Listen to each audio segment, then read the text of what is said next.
Pronto, agora foi. Agora entrei, hein? Agora eu tô online aqui. Tava tentando arrumar o suporte aqui. Oi, gente, tudo bom? Boa tarde. Agora eu vou para a minha live número 4, né? E hoje eu vou falar aqui sobre a questão de como adequar as dicas de adequação de contratos de acordo com a Lei de Proteção de Dados, tá? A lei que já está vigente, já é preciso começar a adequar os contratos, né? Adequar o site, o pessoal que tem site, né? E tudo isso, tá? Bom, acabei de sair hoje, dei uma atrasadinha, né? Que normalmente é às 14h30, que eu tava vendo uma live lá do coaching lá do Jerônimo Telme, né? E hoje, inclusive, ele tá com a hashtag Atropela Faixa. Depois vai lá no Instagram dele, eu coloco aqui. É muito legal. Ele faz live toda quarta-feira, das 13 até as 13h50, até as 14 horas. E ele dá umas dicas de produtividade, sabe? Muito legal mesmo. Então fica essa dica inicial. Então, agora começando aqui ao tema, né? Oi, dando um oi pra Stephanie, ela tinha entrado, entrou de novo, minha amiga Stephanie, saudade de você. Pessoal que foi entrando também, ou quem for assistir gravado também, tá? Bem-vindos. E vamos lá, tiver alguma dúvida, pode comentar, pode me mandar mensagem aí no direct, tá? Bom, com relação à questão de contratos e Lei Geral de Proteção de Dados, a dica que eu vou falar é uma das partes que você implementa a lei, para você estar em conformidade com a lei. Ela não é a implementação em si. Você adequar somente o contrato quando eu digo é você profissional ou você dentro de uma organização, dentro de uma empresa, dentro de um órgão público, né? Não é somente adequar contrato, adequar os termos de uso, política de privacidade e o site. Tem toda uma questão de gestão, né, de gestão de processos e de procedimentos, né? Então a implementação ela tem esse olhar 360 graus, não é só jurídico, você tem TI, né, você tem gestão de processos. Então assim, segurança da informação, né, você tem aplicação das ISOs, né, da segurança da informação. Então a implementação da Lei Geral de Proteção de Dados, ela é mais complexa e mais completa, né? Mas o que eu vou falar aqui, vou dar algumas dicas de como precisa adequar o contrato, né? Qual que é o caminho, que cláusula que você precisa obrigatoriamente ter no contrato, tá? Então, assim, o primeiro passo, então, já pra gente já começar, o primeiro passo seria você mapear os contratos. Você profissional, você de RH ou no jurídico, advogado, enfim, você que tem a sua empresa, o primeiro passo, isso é importante você saber também, porque se você contratar um profissional, você precisa saber o que esse profissional vai avaliar. É bom você ter uma noção inicial, né? Então, o primeiro passo seria mapear todos os contratos existentes na empresa ou com você como profissional, quais são os contratos que você tem atualmente. Você analisando os contratos, aí a gente vai estar falando de contratos que a gente pode falar de contratos de prestação de serviço, contratos trabalhistas, né, relações de emprego, contratos de parceria, contratos de fornecedores. Tudo que for contrato vai precisar ser separado, analisado para rever algumas cláusulas ou até mesmo fazer uns adendos, né? O que é um adendo de um contrato? É para você não fazer um contrato novamente, você coloca um adendo cláusulas específicas, os novos dados, para você não ter que fazer um novo contrato, né? Então, assim, existe essa possibilidade de você adequar o contrato formulando um novo contrato ou fazendo um adendo com relação à proteção de dados, né? Então, tem essas duas hipóteses. Bom, depois que mapeou todos os contratos, eu costumo falar que é bom a gente separar, por exemplo, contratos de rotina, contratos que têm dados pessoais e contratos que têm dados sensíveis. Então, assim, vamos retomar aqui o que são esses dados que é importante a gente saber. Dados pessoais são dados como tudo o que torna uma pessoa tudo que você pode identificar ou tornar identificado, né? Assim que a lei diz o que são dados pessoais. Então, o que seria isso? Nome, RG, CPF, telefone, e-mail, IP, enfim, tudo aquilo que você consegue identificar como indivíduo são dados pessoais, né? Então aí você precisa, se você tem um contrato de pessoa jurídica com pessoa jurídica, não são dados pessoais, tá? Outro contrato aí, contrato que eu tava falando, outra questão, dados, são os dados, então, os dados pessoais, aí tem os dados sensíveis. Os dados sensíveis são aqueles que você precisa ter mais cuidado quando você está analisando, quando eles estão no contrato, né? Normalmente o pessoal da saúde, né, que mexe mais com essa questão da saúde, que vai ter bastante dados sensíveis, então eu preciso ficar atento. Os dados sensíveis são aqueles com relação à origem racial, a questão da saúde, questão política, filosófica, enfim, todos aqueles dados que a gente considera sensível. Eu costumo falar assim, é aquela discussão que é que nem futebol, política e futebol, né? Então, assim, é aquela discussão que se você for falar, eu acredito nisso, que nem religião, eu acredito isso, o outro vai falar, eu acredito em outro. Então, já é sensível, já é um campo sensível, né? Então, assim, aí separar, então, a gente vai mapear os contratos e aí separa ele de acordo com os dados, né? Pode parecer um pouco complexo, por isso que muitas pessoas já contratam um profissional já especializado. Por quê? Porque ele vai saber, né? Ele vai saber o que são esses, né, os dados, como que é que vai ficar separado. Mas é bom todo mundo ter uma noção. Com relação agora, bom, então eu falei sobre mapear os processos, ou mapear os contratos. E aí depois é importante a gente saber que cláusulas que eu indico, assim, não são obrigatórias, algumas sim, né? A lei não diz que cláusula tem que ter aquilo ou não ter, mas são cláusulas que a gente, como advogado, e de acordo com a legislação, a gente indica ter no contrato, né? A primeira você precisa ter uma cláusula especificando a autorização para transferência ou compartilhamento de dados a terceiros. Então, aqueles contratos que você tem de prestação de serviço, por exemplo, você tem um contrato com um escritório de contabilidade ou com advocacia. E você tem dados pessoais que você está passando para essa outra pessoa. Aí você precisa ter autorização de compartilhamento. A pessoa precisa estar ciente e precisa ter o consentimento dela que os dados dela vão ser compartilhados. Para quê? Bom, para gerar ali uma folha de pagamento, né? Para defender ela no processo, enfim. Tudo isso precisa ser estabelecido.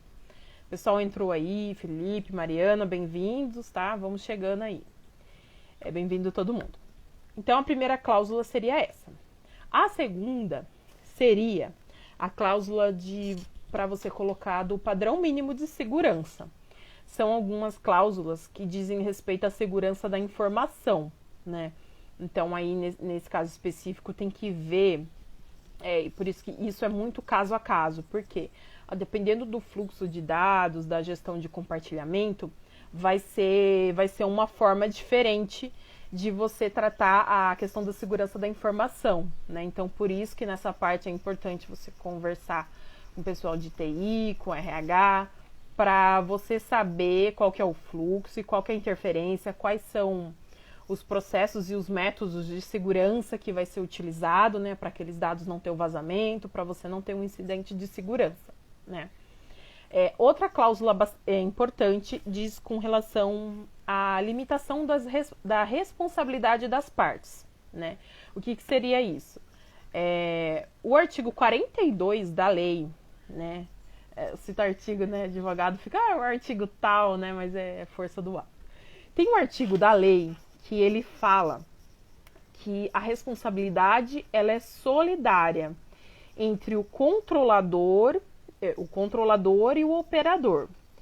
Mas quem que é o controlador? Porque tem umas figuras novas, né, que na LGPD surgiu. Quem que é o controlador? Quem que é o operador? O controlador é aquele que vai decidir o que vai acontecer com os dados pessoais, né? Ele vai ter o acesso aí para decidir. O operador, já vem da palavra, ele vai operar. Então, ele vai dizer, ele vai realizar o tratamento desses dados, né? Então, a gente precisa ter delimitado o que... Gente, é o galo aqui cantando, sabe? Assim, é roça, tá? Desculpem.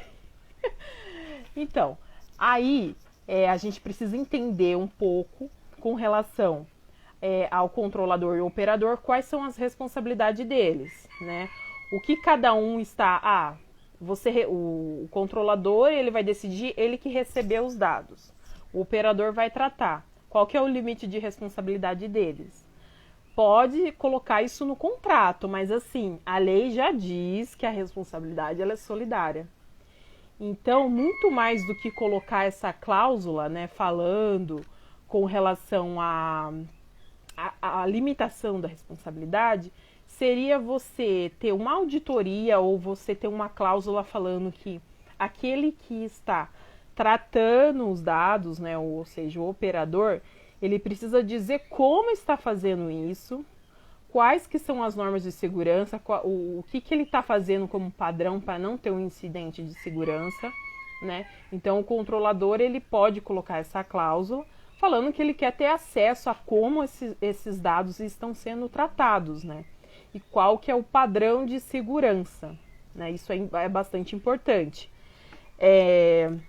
Então, outra cláusula também seria com relação ao incidente de segurança. Por quê?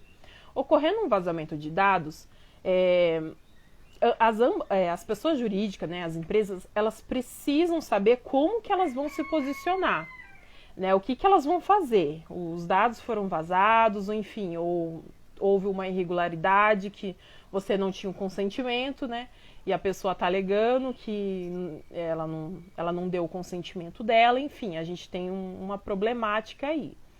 Então, é preciso estipular uma cláusula no contrato falando como que vai ser essa questão desse incidente de segurança. Por exemplo, vamos notificar os titulares de dados, né, que os dados deles foram roubados, enfim, que houve um incidente. Depois a gente vai comunicar X, Y. Então, assim, precisa estar bastante detalhado o que a empresa vai fazer depois que ocorre um incidente de segurança.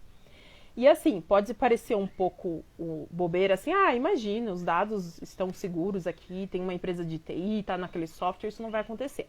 É a coisa mais normal do mundo hoje em dia, ainda mais falando de tecnologia, ocorrer um incidente de segurança, vazamento de dados que a gente nem sabe, na verdade, a gente nem imagina que aconteceu, né? Mas hoje, com a Lei Geral de Proteção de Dados, a gente está tendo mais acesso a isso, né? Então, assim, se tornou bastante importante. Então, assim, essa cláusula de incidente de segurança é importante ela ser também respaldada com alguém de segurança da informação, com o TI, o pessoal da RH. Então, toda essa ligação de 360 graus entre jurídico, RH, gestão, TI, tudo isso precisa ser pensado para fazer essa cláusula do incidente de segurança, né? Então, assim, basicamente é isso. É lógico que tem mais cláusula que dá para colocar? Tem, porque um contrato é uma lei estabelecida entre as partes.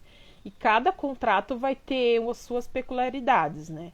Então, cada contrato ele vai ser específico de acordo com os dados, de acordo com que a empresa está tratando esses dados, o que ela está vendendo, o que ela está prestando serviço, né? Então, tem tudo isso, tá? Vou dar um oi aí pro pessoal que entrou também, o Jano, né? A Jaque, Maria, todo mundo entrando aí. Muito obrigada pela presença de todo mundo. Então, gente, basicamente é isso. Hoje é a minha live. Então, assim, só retomando o que eu falei aqui do ponto. Eu falei sobre a questão da importância dos contratos para você adequar dentro da LGPD, né? E aí eu falei do primeiro passo, que seria você mapear todos os contratos que você tem na sua empresa, na sua organização, no seu negócio. Você vai pegar esses contratos, você vai dividir eles em, por exemplo, aqueles que têm dados pessoais e os que têm dados sensíveis. São contratos de relação de trabalho, fornecedores, contratos de prestação de serviço, né? Tudo isso precisa ser separado. Depois disso, você vai analisar onde tem dados pessoais. Nome, RG, CPF. Lembrando que dados pessoais são de pessoas físicas, não estamos falando de pessoa jurídica. aqueles dados que pessoa jurídica utiliza pegando dados de pessoas físicas, tá? E aí, depois disso, analisando quais são os dados, a gente vai verificar, na verdade, aí a base legal de tratamento, né? E aí você vai precisar da ajuda de um profissional, porque a lei, ela somente autoriza você utilizar os dados através de 10 bases legais. Se não tiver nessas 10 bases legais, você vai ter um problema aí, um problema jurídico, um problema de sanção, um problema financeiro, né? E aí, depois disso, você analisando tudo isso, você vai adequar o contrato, ou você realiza um contrato, você vai fazer um modelo novo, ou você vai fazer um adendo. Lembrando que o adendo é aquilo que eu falei, ele faz parte de um contrato já antigo, digamos antigo, e aí você vai colocar ali dados novos ou uma cláusula nova com relação à proteção de dados. O que eu mais indico você tendo um contrato escrito, se ele não for de fácil mudança, às vezes a pessoa até, seria você fazer um adendo mesmo, né? Um adendo falando da proteção de dados. Essa seria a parte mais fácil para se fazer com contratos antigos. E aí os novos você vai ter que adequar de acordo com a lei. Então a gente está falando de uma mudança de talvez você acrescentar umas 3 ou 4 cláusulas por aí, né? Lembrando que precisa adequar de acordo com o negócio, de acordo com a complexidade dos dados, tá? Então é isso. Aí eu já queria também aqui deixar o meu convite. Hoje eu vou fazer outra live lá no Instagram, Conectados na Lei, junto com a Mariana, que a gente vai fazer a nossa apresentação lá do nosso projeto, né? Que é uma plataforma online de conhecimento, né? A gente lançou agora nesse mês, a gente vai começar a liberar alguns conteúdos, né? E fica o convite, então, vai ser às 18h40, às 18h38, né? E aí toda quarta eu vou fazer uma live aqui, né? Eu me comprometi, né? Como diz, eu gosto muito do Jerônimo Termo, do coach, que ele fala, se falou, faça. Então, se eu falei que eu vou fazer uma live toda semana, estarei aqui toda quarta-feira, dando dica, falando assuntos aí pertinentes com relação à proteção de dados e ao direito digital, tá? Quem tiver alguma dúvida, alguma sugestão, pode mandar aqui no direct. Essa live vai ficar gravada aqui no IGTV. E é isso, tá? Eu fico à disposição até quarta-feira que vem, né? Boa tarde para todo mundo aí. Aproveitem a quarta-feira. Um bom trabalho aí para todo mundo.